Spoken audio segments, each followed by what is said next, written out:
Bismillahirrahmanirrahim. Assalamualaikum warahmatullahi wabarakatuh.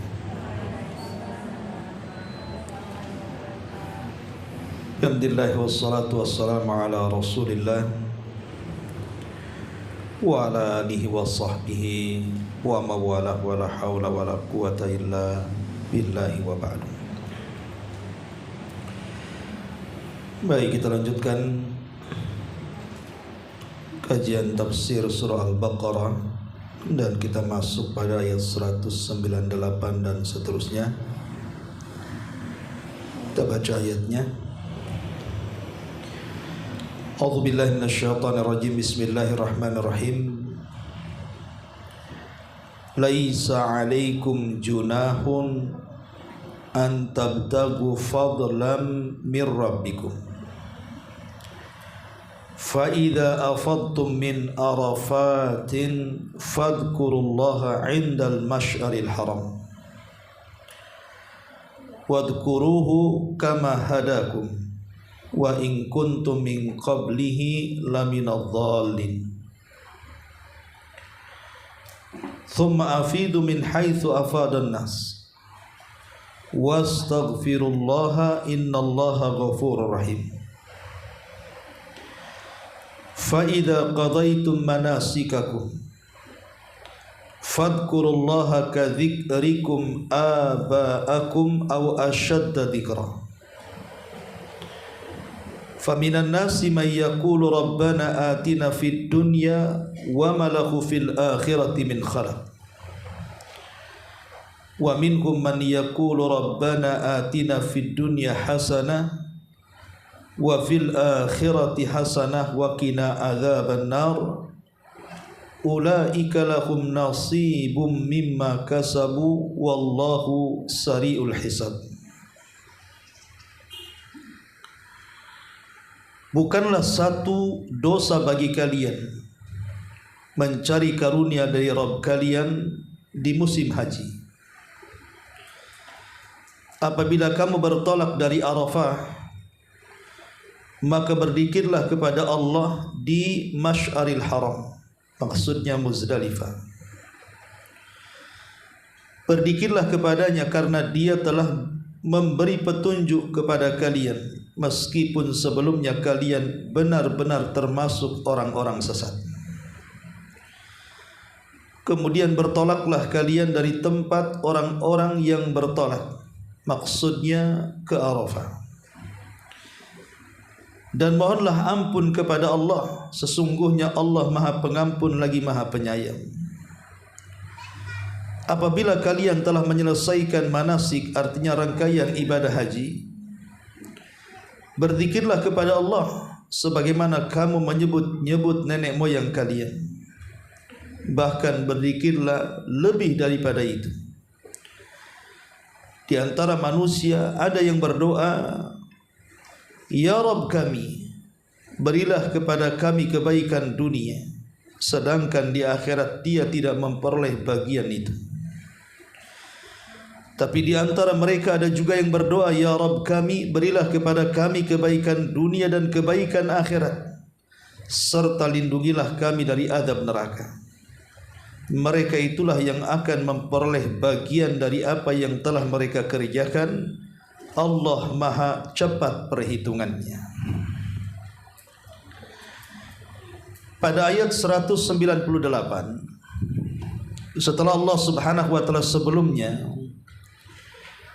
melarang bagi orang yang sedang manasik haji itu melakukan 3 perkara. Pertama rafath, kemudian fusuk dan jidal. Rafath artinya mengeluarkan kata-kata kotor. Kemudian fusuk artinya perbuatan-perbuatan fasik, dan juga jidal perdebatan.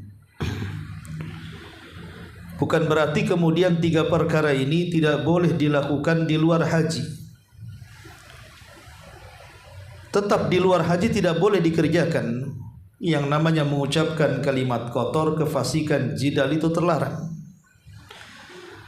Tetapi kemudian kenapa Allah tekankan saat ibadah haji tidak boleh melakukan 3 perkara ini? Karena dosanya lebih besar dibandingkan saat dilakukan di luar haji. Kenapa? Karena dosa di tempat yang dimuliakan, di waktu yang dimuliakan, dan pada ibadah yang dimuliakan, tentu dosanya berlipat ganda. Karena haji itu dilakukan di bulan yang dimuliakan, bulan Dzulhijjah, bulan hurum. Dan di tempat yang mulia, Mekah Al-Mukarramah, dan sedang melakukan ibadah mulia, ibadah haji.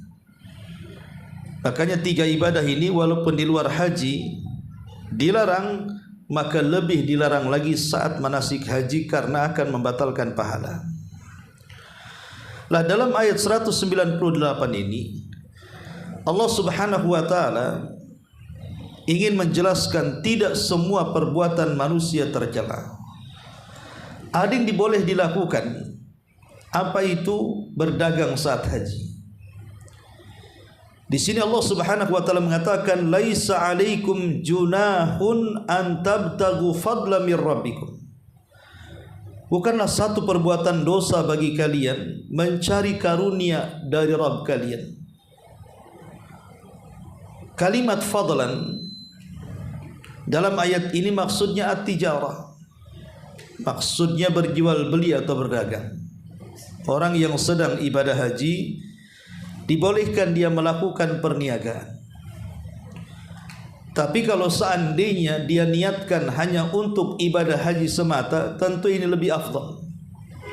Karena ibadah yang tidak disibukkan dengan perkara dunia, tentu ibadah itu akan lebih sempurna.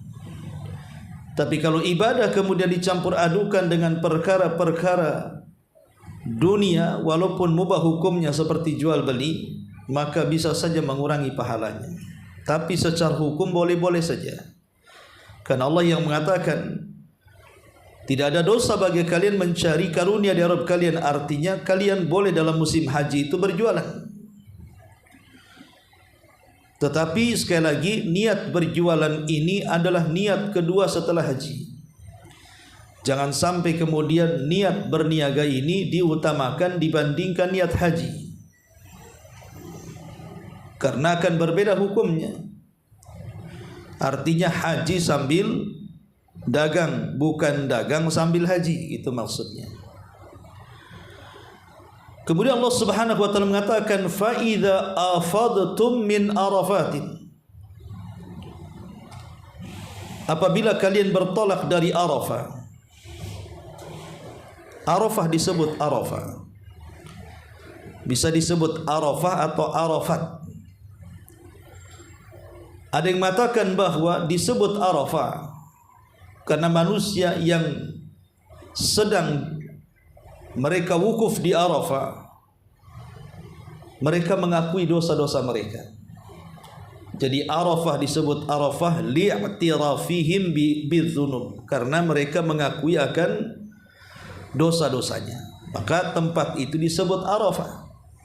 Makanya orang-orang yang wukuf di Arafah, doa yang dipanjatkan adalah doa pengakuan dosa dan minta ampunan kepada Allah Subhanahu wa taala, sebagaimana yang diajarkan Nabi Allah Adam alaihi salatu wassalam saat pertama kali berdoa di Arafah saat diturunkan dari sorga. Rabbana zalamna anfusana wa illam taghfir lana wa tarhamna lanakunanna minal khasirin. Inilah doa Nabi Adam. Rabbana, ya Rabb kami, sungguh kami telah mendolimi diri kami. Kalau engkau tidak mengampuni dosa-dosa kami, kalau engkau tidak memberikan rahmat kepada kami, tentu kami termasuk orang-orang yang rugi. Maka Allah katakan fataba alaihi innahu huwat tawwabur rahim. Maka Allah mengampuni dosa-dosa Adam. Maka disebut Arafah li'tirafihim bidzunub, karena pengakuan mereka kepada dosa, maka tempat itu disebut Arafah. Ada juga yang mengatakan disebut Arafah karena orang-orang yang datang ke Arafah itu dari berbagai macam daerah dan negeri. Satu dunia tumplak di Arafah, sehingga satu dengan yang lainnya akan saling mengenal. Dan mengenal dalam bahasa Arab disebut ta'aruf. Kalau seseorang ingin menikah, maka kan ada namanya ta'aruf dulu, untuk saling mengenal. Lah, karena jemaah haji itu akan saling mengenal antara satu dengan yang lainnya, baik si kaya, si miskin, si pejabat, si rakyat, si kulit hitam, si kulit putih, si kulit merah, dan begitu seterusnya, maka tempat itu disebut Arafah. Ada juga yang mengatakan disebut Arafah karena saat Jibril alaihi salatu wassalam mengajarkan manasik kepada Nabi sallallahu alaihi wasallam, setiap ajaran satu manasik haji, Rasul akan ditanya oleh Jibril, arafta, hal arafta, apakah kau sudah mengetahuinya? Maka Rasul mengatakan, araftu, ya aku sudah mengetahuinya. Maka tempat itu disebut Arafah karena saat Jibril mengajarkan manasik itu di Arafah. Dan setiap Jibril mengajarkan satu manasik, Jibril mengatakan kepada Rasul, a'arafta, apakah engkau tahu? Maka Rasul mengatakan, araftu, aku pun tahu. Ada juga dikatakan bahwa disebut Arafah itu lirtifaihi, karena memang Arafah itu tempat yang tinggi. Arafat itu artinya tempat ketinggian. Ya, karena memang di sana ada jabal, ada semacam bukit yang disebut dengan Jabal Rahmah. Di situ di Arafah di situ. Ada juga yang mengatakan disebut Arafah itu karena saat Adam diturunkan di Sri Lanka, kemudian Hawa diturunkan di Jeddah, kemudian masing-masing dua orang mulia ini saling mencari, berjumpalah di Arafah. Adam mengenali Hawa dan Hawa mengenali Adam, saling mengenali, itu disebut Arafah. Artinya banyak versi ya, kenapa Arafah disebut Arafah. Tapi yang jelas bahwa Arafah adalah tempat dari manasik haji, di mana orang yang tidak wukuf di Arafah tidak sah hajinya. Karena bagaimanapun Rasul mengatakan al-hajju Arafah, haji itu ditentukan dengan Arafah. Dia satu di antara 4 rukun haji yang wajib dilakukan setiap jemaah haji. Kalau ditinggalkan maka tidak sah hajinya. Wukuf di Arafah. Ya. Nah, di sini Allah Subhanahu wa taala mengatakan fa idza afidtum min Arafah, apabila kalian bertolak dari Arafah, maksudnya kalian sudah wukuf di Arafah sampai menjelang maghrib, ya. Kemudian fadhkurullaha indal masy'aril haram, maka berzikirlah kepada Allah Subhanahu wa taala di masy'aril haram. Maksudnya dari Arafah menjelang maghrib langsung bertolak ke Muzdalifah. Disebut masy'aril haram. Masy'ar itu artinya di sana ada pepohonan yang rindang, ya. Lah, di Muzdalifah inilah tempat kita berzikir kepada Allah Subhanahu wa taala. Ingat, Muzdalifah itu tempat haram, sementara Arafah itu tempat halal. Makanya orang kalau ingin mengambil mikot bisa juga di Arafah, karena sudah tidak masuk daerah haram, tapi itu daerah halal, perbatasannya di situ. Ya. Jadi ketika kemudian sudah bertolak dari Arafah menjelang maghrib, kemudian sampai di Muzdalifah, nanti di situ kita sholat maghrib, isya dan subuh sampai syuruk, kemudian bertolak ke Mina. Ya. Fadhkurullah, maka kita disuruh berzikir kepada Allah Subhanahu wa taala di Muzdalifah. Yang dimaksud zikir di sini bisa yang dimaksud adalah maksudnya salat maghrib, isya dan subuh di Muzdalifah, atau yang dimaksud zikir di sini adalah talbiyah, labbaik Allahumma labbaik, yang diucapkan dari Muzdalifah menuju Mina. Atau yang dimaksud zikir di sini berdoa selepas salat subuh sampai syuruk. Itu yang dilakukan Nabi sallallahu alaihi wasallam sebelum bertolak ke Mina. Maka Allah mengatakan fadhkurullaha, berzikirlah indal masy'aril haram, maksudnya di masy'aril haram di Muzdalifah setelah bertolak dari Arafah. Wadhkuruhu kama hadakum, maka berzikirlah kepadanya karena dia telah memberikan petunjuk kepada kalian, wa in kuntum min qablihi laminadh zalim, walaupun sebelumnya kalian benar-benar termasuk orang sesat. Maksudnya berlikirlah sesuai dengan petunjuk yang diberikan. Maksudnya petunjuk di sini adalah Al-Quran. Dan ada juga yang mengatakan maksudnya petunjuk di sini adalah hidayah, karena dahulu orang-orang musyrik itu di atas kesyirikan.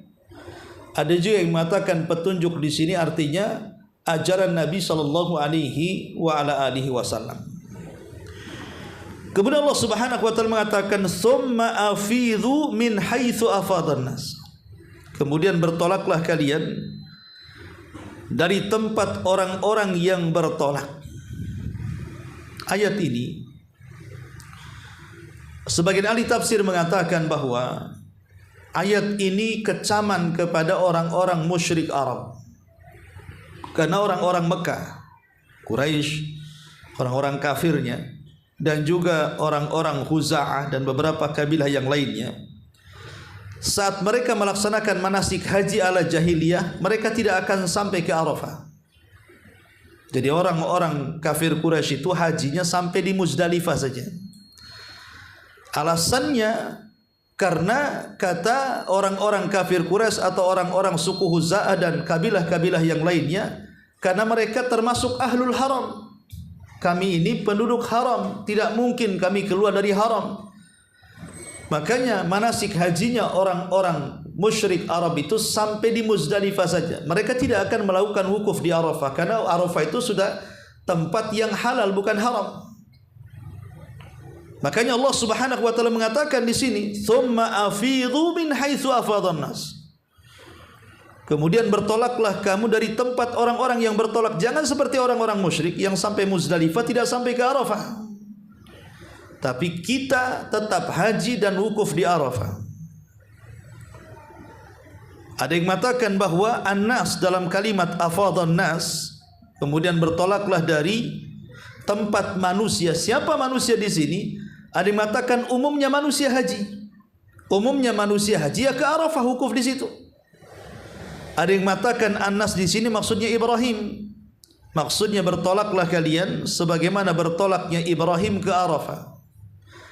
Makanya Nabi SAW sebelum diutus menjadi Nabi, ketika dia melaksanakan haji, walaupun di zaman jahiliyah, dia bukan hanya berhenti di Muzdalifah, tapi sampai ke Arafah.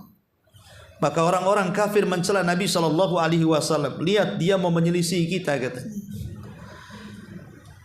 Dan setelah diangkatnya menjadi Nabi, Nabi pun atas izin Allah Subhanahu wa taala melaksanakan manasik haji sampai ke Arafah untuk menyelisihi orang-orang musyrik. Kemudian Allah Subhanahu wa taala mengatakan wastaghfirullah innallaha ghafurur rahim. Maka setelah kemudian kalian menyempurnakan ibadah tersebut, maka mintalah ampun, mohonlah ampun kepada Allah Subhanahu wa taala. Sesungguhnya Allah Maha Pengampun lagi Maha Penyayang. Artinya selesai melaksanakan ibadah apapun, bukan haji saja, Bu. Salat, puasa, sebutkan ibadahnya. Maka amalan yang terbaik adalah istighfar. Makanya kenapa Nabi SAW memerintahkan kita setelah salat wajib, sebelum kita mengucapkan zikir-zikir yang lainnya, Rasul mengajarkan apa? Membaca istighfar 3 kali, kan? Astaghfirullahaladzim atau astaghfirullahaladzim wa atubu ilaih 3 kali. Lah begitu juga selepas haji, kita disuruh untuk beristighfar dan banyak-banyak beristighfar. Dan ini sama dengan kalimat walitukmilul iddata walitukabbirullaha ala ma hadakum. Kalau kalian sudah selesai melaksanakan puasa sebulan, maka bertakbirlah. Maka ini juga sama, apabila kalian selesai melaksanakan ibadah haji atau salat, maka istighfarlah. Apa gunanya istighfar? Bukankah kita tidak melaksanakan dosa? Lain kalau kita habis berzina istighfar, ya wajar. Kalau kita habis berjudi istighfar, wajar. Kalau kita habis minum khamar istighfar, wajar. Ini kan habis salat. Kenapa disuruh istighfar? Maka ulama mengatakan istighfar itu diucapkan bukan karena dosa saja. Ingat, istighfar itu diucapkan bukan karena habis melaksanakan dosa, tetapi istighfar juga dianjurkan setelah kita melaksanakan ibadah. Kenapa demikian? Karena yang namanya orang yang beribadah, Bu, terkadang ibadah kita ini lalai. Tidak ada orang yang sempurna saat ibadah 100% itu. Ibu sholat subuh tadi, apa kemudian sholat subuh ibu itu 100% sempurna? Tidak. Terkadang dalam sholat kita itu ada kelalaian, entah melamun, entah mungkin tidak fokus bacaan, atau mungkin asal-asalan dalam membaca Quran, atau mungkin tidak fokus dalam gerakan. Mesti ada kurangnya dalam ibadah itu, tidak mungkin 100%. Lah karena kemungkinan ada kekurangan dalam ibadah itu, kita sempurnakan kekurangan itu dengan cara istighfar. Jadi istighfar itu untuk menyempurnakan kekurangan. Karena ada 3 ibadah yang disebutkan para ulama yang bisa menyempurnakan ibadah yang kita lakukan. Pertama istighfar, kalau dalam salat itu. Kemudian salat rawatib, qabliyah dan ba'diyah. Kemudian sujud sahwi. Ini 3 perkara yang bisa menyempurnakan ibadah salat. Pertama rawatib, qabliyah dan ba'diyah. Kemudian istighfar, kemudian sujud sahwi. Barulah kemudian sempurna salat kita.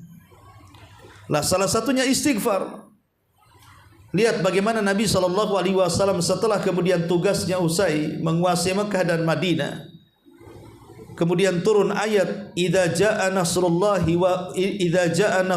wal fath. Kemudian idza jaa nasrullahi wal fath wa ra'aitan nas yadkhuluna fi dinillahi afwaja fasabbih bihamdi rabbika wastaghfir. Disuruh beristighfar Nabi untuk bersyukur kepada Allah Subhanahu wa taala. Maka di sini juga sama, setelah melaksanakan ibadah haji, supaya kita mendapatkan kesempurnaan ibadah haji. Boleh jadi saat ibadah haji kita ini lalai, ada beberapa hal yang mungkin kita tidak khusyuk melakukannya, maka beristighfarlah. Karena Allah mengatakan innallaha ghafurur rahim. Karena Allah itu ghafur, zat yang maha memberikan ampunan dan menutup aib kita, dan juga Dia Rahim, zat yang maha penyayang bagi hamba-hambanya. Kemudian Allah Subhanahu wa taala mengatakan, "Fa idza qadaitum manasikakum fadhkurullaha ka dzikrikum aba'akum aw ashadda dzikra." Apabila kalian telah menyelesaikan manasik, maksudnya rangkaian-rangkaian ibadah haji, berzikirlah kepada Allah sebagaimana kamu menyebut-nyebut nenek moyang kamu, bahkan berzikir lebih daripada itu. Karena orang-orang jahiliyah, apabila mereka sedang berada di Mina, setelah kemudian proses-proses sebagian besar ibadah haji dilaksanakan dan berakhir di Mina pada hari tasyrik, saat mereka melempar jumrah, Aqabah Wusta dan Sughra itu, orang-orang kafir Quraisy itu selalu saat lempar jumrah menyebut-nyebut bapak-bapak mereka, berbangga dengan bapak-bapak mereka. Tahukah kalian siapa bapak saya? Siapa nenek moyang saya?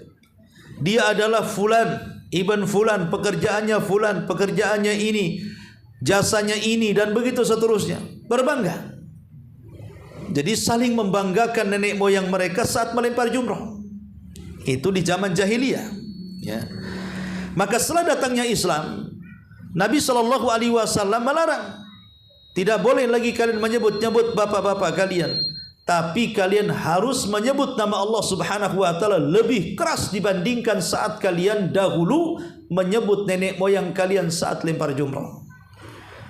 Makanya Allah Subhanahu wa taala mengatakan, fa idza afidtum manasikakum fa idza qadaitum manasikakum fadhkurullah.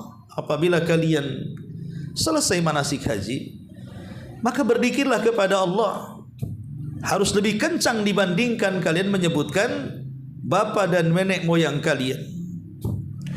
Kemudian Allah Subhanahu wa taala mengatakan, faminan nas, ada sebagian manusia saat haji itu Man yaqulu, berdoa kepada Allah Subhanahu wa taala, Rabbana atina fid dunya wa ma lahu fil akhirati min khalaq.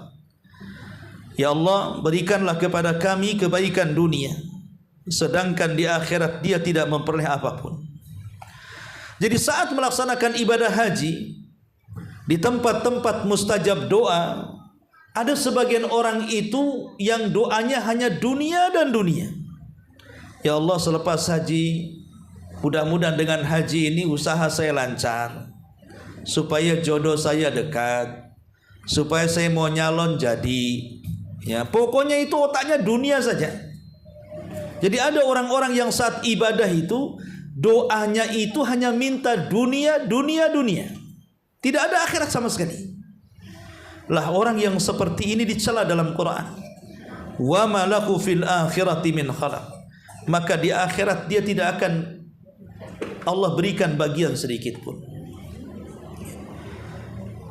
Memang terkadang kebaikan dunia ini bukan berarti Allah tidak akan membalasnya. Allah akan membalasnya sekalipun mereka orang kafir. Tapi balasan Allah itu hanya sebatas dunia saja. Contoh umpamanya dijelaskan bahwa di zaman jahiliyah banyak orang-orang yang dermawan. Seperti contohnya Hatim At-Tai, itu dikenal dermawan yang luar biasa gitu ya. Tapi masalahnya kan dia kufur. Abdullah ibn Jad'an itu juga orang dermawan di zaman jahiliyah, tapi dia juga kufur. Saat Aisyah radhiyallahu anha bertanya Rasul, bagaimana dengan Abdullah ibn Jad'an itu? Bukankah dia orang baik, suka menolong fuqara wal masakin, suka menolong anak-anak yatim, bahkan memberi makan kepada jemaah-jemaah haji? Maka Nabi SAW mengatakan, ya, kebaikan dia sudah dibalas di dunia. Kebaikan dia sudah dibalas di dunia. Jadi kalau ada orang kafir, kita punya tetangga di non-muslim, baik sekali dengan kita, bahkan suka menyantuni anak-anak yatim, tetap Allah akan balas kebaikannya. Boleh juga mungkin diluaskan rizkinya, disehatkan badannya, dimudahkan langkah dan urusannya. Ya, hanya sebatas di dunia. Karena Allah Subhanahu wa taala tidak membiarkan kebaikan orang yang berbuat baik. Pasti Allah akan balas, tapi hanya sebatas dunia saja. Di akhirat mereka tidak dapat apa-apa. Di akhirat mereka tidak dapat apa-apa. Makanya jangan sampai kemudian kita di dunia ini saat beribadah kepada Allah Subhanahu wa taala, keinginan kita hanya dibalaskan dengan dunia. Sedekah karena ingin kaya.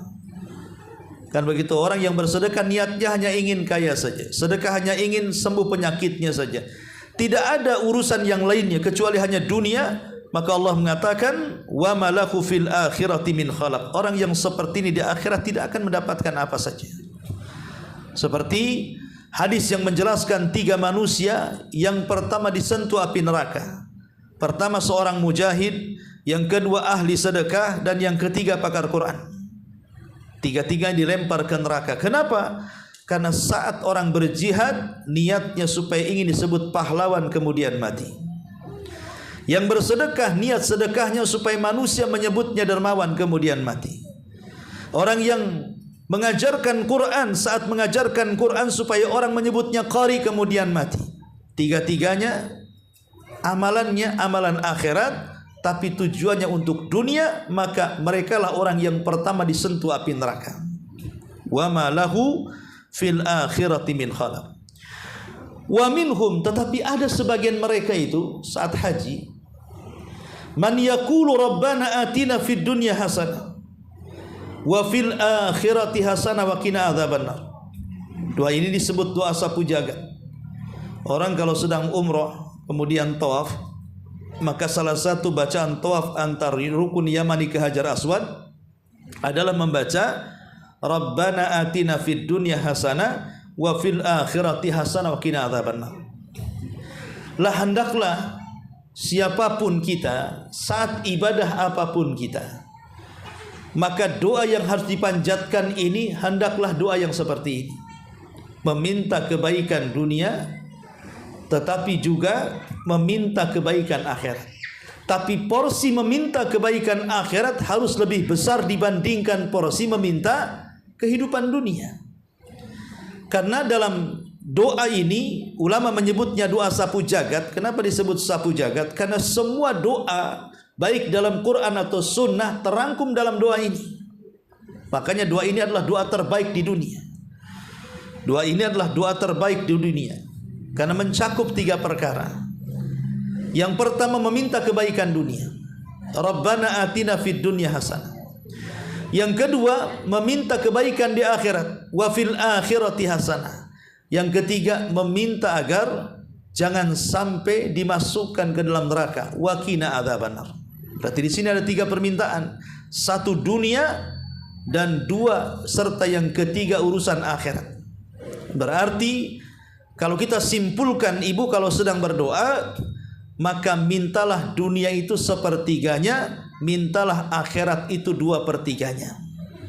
Kalau kita sedang berdoa, mintalah, boleh kita minta dunia, tapi cukup 1/3 saja. 2/3 itu minta akhirat. Karena di sini dari 3 bagian ini 2/3-nya akhirat. Minta kebaikan akhirat dan minta diselamatkan dari neraka. Itulah porsi saat kita berdoa. 2/3 akhirat, 1/3 dunia. Baik, sedikit kita akan jelaskan doa ini karena ini doa terbaik di dunia. Allah Subhanahu wa taala di sini mengatakan, "Wa minhum man yaqulu rabbana atina fid dunya hasanah." Dan di antara manusia juga ada yang berdoa, "Ya Rabb, kami berikan kepada kami kebaikan dunia." Pertanyaannya, apa kebaikan dunia di sini? Ma'asyiral muslimat yang dimuliakan Allah Azza wa Jalla, dalam sebuah hadis Nabi SAW menjelaskan yang dimaksud kebaikan dunia. Rasulullah SAW mengatakan, min sa'adatil mar'i, dari kebaikan manusia di dunia, maksudnya min sa'adatil mar'i fid dunya, dari kebaikan manusia di dunia. Apa itu? Pertama, pasangan yang saleh atau soleha. Pasangan yang soleh ataupun soleha. Maksudnya ibu dianugerahi suami yang soleh, atau seorang suami dianugerahi istri yang soleha. Ini kebahagiaan dunia. Makanya kenapa Nabi SAW mengatakan kalau orang diberikan pasangan maka dia mendapatkan separuh agamanya, maka hati-hati dari yang separuhnya. Dan Rasul mengatakan bahwa ad-dunya mata' wa khairu mata'i ad-dunya al-mar'atu salihah. Dunia ini perhiasan, dan sebaik-baik perhiasan adalah seorang wanita yang salihah. Ini yang pertama. Jadi kalau kita diberikan pasangan yang saleh dan salihah, maka ini bagian daripada ad-dunya hasanah. Karena orang yang tidak diberikan pasangan yang saleh dan salihah, hidupnya tidak akan tenang. Betapa banyak kemudian dalam rumah tangga terjadi KDRT. Terkadang suami memukuli istrinya. Istri yang seperti ini kapan bahagianya? Yang lebih parah saya baca di berita itu, bahkan ada berita di YouTube sampai ada seorang suami tega menjual istrinya untuk berzina hanya untuk kepentingan makan keluarganya. Ini kan gimana akan mendapatkan kebahagiaan yang seperti ini? Itu karena pasangannya tidak soleh, sehingga akhirnya terjadi banyak kekerasan dalam rumah tangga. Kemudian yang kedua, kata Nabi SAW, al-baitu hani, rumah yang tenang.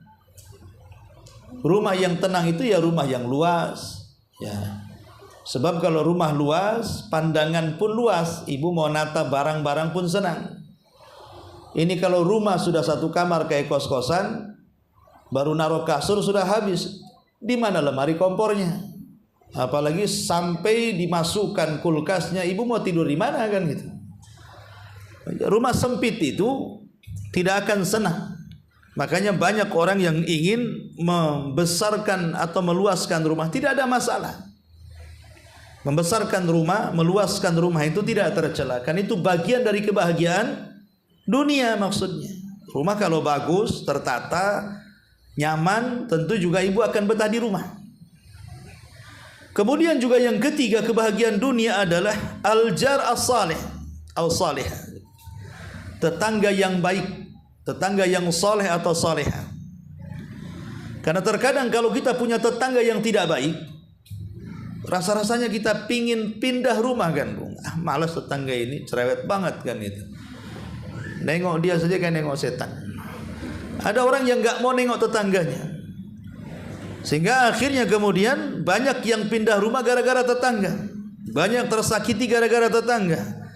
Tapi sebaliknya kalau punya tetangga yang baik, tidak mau dia pindah. Terkadang diajak pindah suaminya ke perumahan yang jauh lebih baik, dia sayang, di sana nggak ada tetangga sebaik sini. Kadang-kadang tidak mau pindah pula dia. Kalau tetangganya baik, karena itu bagian daripada kebahagiaan dunia.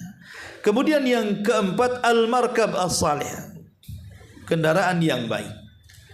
Ibu kalau naik motor ke pengajian 1 meter mogok, 1 meter mogok, kan mana enak kan gitu ya. Nggak akan enak.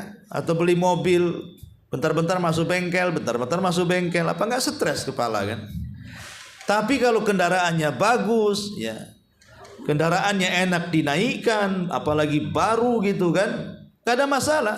Mobil bagus, mahal, tidak ada masalah, misalnya tidak tercela. Karena bagaimanapun sombong itu bukan ada di kendaraan. Sebagaimana ketika Rasul ditanya, bagaimana dengan orang yang memakai pakaian bagus, sendal bagus, apakah termasuk sombong? Kata Rasul, bukan. Sombong itu bukan di pakaian, sombong itu bukan di sandal. Sama juga sombong itu bukan di kendaraan. Tapi sombong itu ketika kita ini meremehkan manusia dan menolak kebenaran. Pakai pakaian bagus tapi untuk merendahkan kawannya, itu sombongnya di situ. Pakai sandal yang bagus untuk menghina sandal saudaranya. Pakai kendaraan bagus untuk menghina kendaraan saudaranya. Lah sombongnya di situ. Tapi kalau dia tidak menghina siapa-siapa, maka Allah Subhanahu wa taala itu sangat cinta kalau orang menikmati bekas-bekas athar nikmatnya. Karena saya punya uang, saya beli mobil, tidak ada masalah. Apa masalahnya? Saya ingin menunjukkan ini pengaruh nikmat Allah. Saya punya uang, saya beli rumah yang cantik, apa masalahnya? Tidak tercela. Ya, yang tercela itu kalau dalam hati membelinya untuk merendahkan orang lain. Di situ letak sombongnya, atau untuk ria pamer di hadapan orang lain. Tapi di antara kebahagiaan adalah kendaraan yang nyaman. Itu juga bagian daripada ad-dunya hasan. Ma'asyiral muslimin, muslimat yang dimuliakan Allah Azza wa Jalla. Dan yang terakhir, anak-anak yang saleh dan saleh. Betapa banyak orang tua stres ketika anak-anaknya durhaka. Betapa banyak orang tua stres ketika anak-anaknya kemudian melawan orang tuanya, menjadi fitnah, bahkan musuh, bukan secara ideologi, bahkan secara fisik, memukul orang tuanya, bahkan sampai membunuh. Orang tua mana yang akan bangga? Tapi ketika anaknya menjadi penyejuk mata, hafal Quran, rajin ibadah, membantu orang tuanya, dan begitu seterusnya, maka betapa banyak orang tua yang memuji dan membanggakan anaknya karena kesuksesan anaknya. Dan itu bagian daripada kebahagiaan. La ilah disebut dengan ad-dunya hasanah, kata ulama. Adapun wa fil akhirati hasanah. Akhirat hasanah itu dimulai daripada kuburan. Dia mendapatkan nikmat kubur, diluaskan kuburannya, diberikan cahaya kuburannya, dihantarkan makanan, minuman, pakaian dari sorga, harum-haruman dari sorga, sampai kiamat dibangkitkan. Kemudian masuk di padang mahsyar dan dikumpulkan dengan keluarga besarnya yang beriman. Kemudian dia diberikan syafaat yang indah, diberikan hisab yang mudah, diberikan timbangan yang berat, mengambil dengan tangan kanan catatannya. Dia sanggup melintasi titian sirat, dan dia tidak punya hutang kezaliman kepada orang di kantor, sehingga dia bisa masuk ke dalam surga. Itulah nikmat yang sesungguhnya di akhirat. Kemudian yang terakhir, waqina adzabannar, dan kita dijauhkan dari azab neraka. dan itulah keberhasilan yang sesungguhnya. Faman zuhziha 'anil nar wa udkhilal jannah faqad faz wa mal hayatud dunya illa mata'ul ghurur.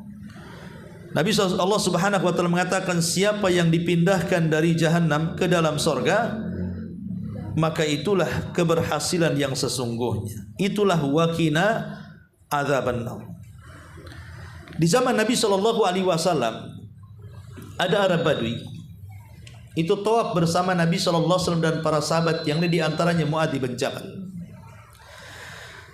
Jadi Arab Badui ini dia kepengen doa yang dipanjatkan saat tawaf itu seperti doa yang dilantunkan Rasul dan Muadz. Karena kan doanya tertata rapi gitu. Pandai menata bahasa dalam doa. Sementara di Arab Badui tidak pandai menata kata. Jadi Badui ini bertanya kepada Nabi SAW, ya Rasulullah, bisa enggak ajarkan kepadaku doa yang engkau lafadkan saat tawaf? Kata Nabi SAW, lalu saat kau tawaf, kau berdoa apa? Maka si Badui ini mengatakan, aku tidak pandai seperti doa yang kau panjatkan atau seperti Muadz yang dipanjatkan. Aku hanya berdoa supaya aku meminta kebaikan dunia dan akhirat. Maka Nabi SAW, maka sekitar itulah aku meminta, kata Rasul. Tidak perlu kamu menata bahasa seperti yang aku tata atau seperti Muadz yang kau tata. Intinya kau meminta kebaikan dunia dan akhirat sudah cukup. Dari sini kita tahu bahwa sebaiknya doa itu jangan ikut orang. Rasul mengajarkan seperti itu. Doa itu jangan ikut orang. Karena saat tawaf kadang-kadang mutawifnya berdoa diikuti kan itu sama jamaahnya kan.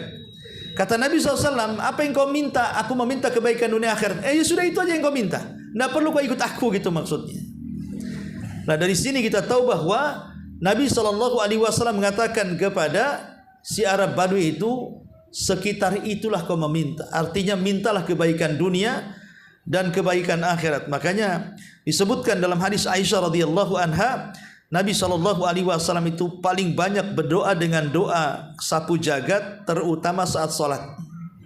Sebelum salam tasyahud akhir, setelah kita membaca dari 4 perlindungan itu, Allahumma inni a'udzubika min adzabi jahannam wa min adzabil qabri wa min fitnatil mahya wal mamat wa min fitnatis syarri masiihid dajjal. Rasul selalu membaca Rabbana atina fid dunya hasanah wa fil akhirati hasanah wa qina adzabannar.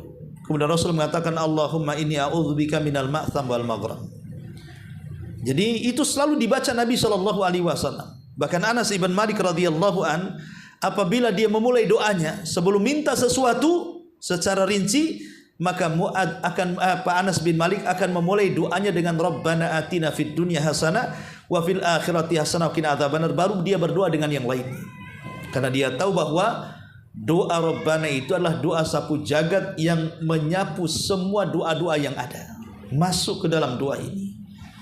Ma'asyiral muslimat yang dimuliakan Allah Subhanahu wa taala. Baik, di sini kembali kepada ayat, wa minhum man yaqulu rabbana atina fid dunya hasanah wa fil akhirati hasanah wa qina adzabannar ulaika lahum nasibum mimma kasabu wallahu sari'ul hisab.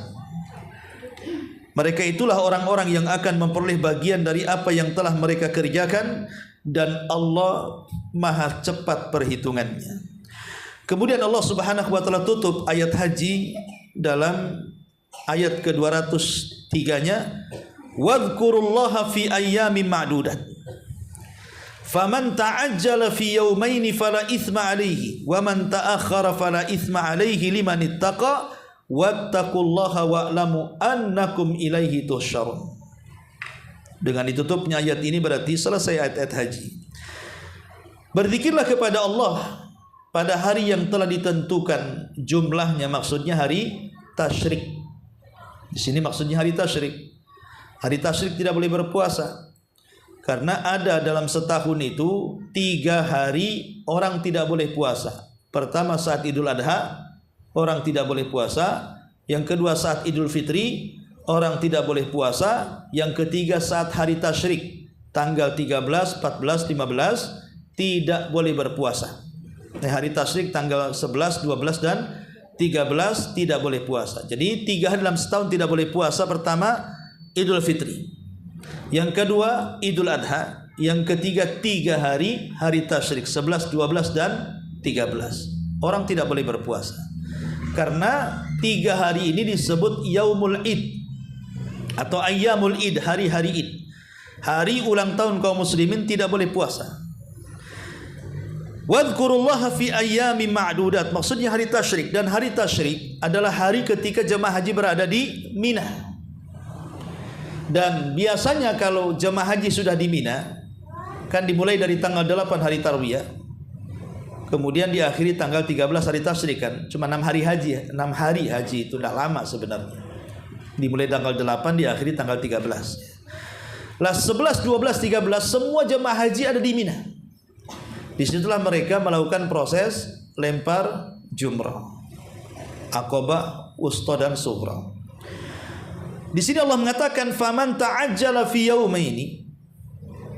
Allah mengatakan siapa yang mempercepat meninggalkan Mina setelah 2 hari, maksudnya tanggal 11 dan 12, dia tidak menyelesaikan sampai tanggal 13.